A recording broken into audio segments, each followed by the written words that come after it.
آئیے سورۃ البقرہ کی آیت نمبر 59 کا لفظی ترجمہ اور اس کی تفسیر مرحلہ وار سمجھتے ہیں۔ بسم اللہ الرحمن الرحیم۔ فبدل الذین ظلموا قولا غیر الذی قیل لهم فانزلنا علی الذین ظلموا رجزا من السماء بما كانوا یفسقون۔ لفظی ترجمہ۔ فبدل کا مطلب ہے پس بدل دیا۔ الذین کا مطلب ہے ان لوگوں نے جو۔ ظلموں کا مطلب ہے ظلم کرتے تھے، نافرمانی کی۔ قولن کا مطلب ہے ایک بات کو۔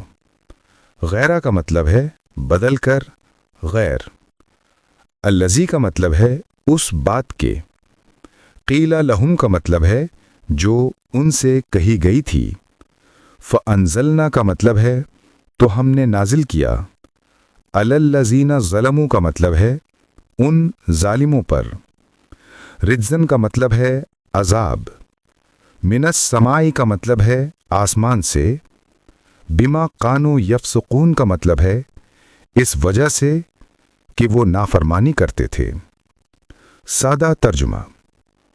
پس جن لوگوں نے ظلم کیا انہوں نے وہ بات بدل دی جو ان سے کہی گئی تھی، تو ہم نے ان ظالموں پر آسمان سے ایک عذاب نازل کیا اس وجہ سے کہ وہ نافرمانی کرتے تھے۔ تفصیل۔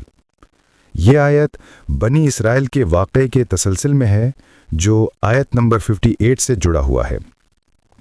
پچھلی آیت یعنی 58 میں اللہ تعالیٰ نے بنی اسرائیل کو حکم دیا تھا کہ وہ ایک خاص بستی میں داخل ہوں اور عاجزی کے ساتھ حتتن یعنی ہماری خطائیں معاف فرما دے کہتے ہوئے داخل ہوں۔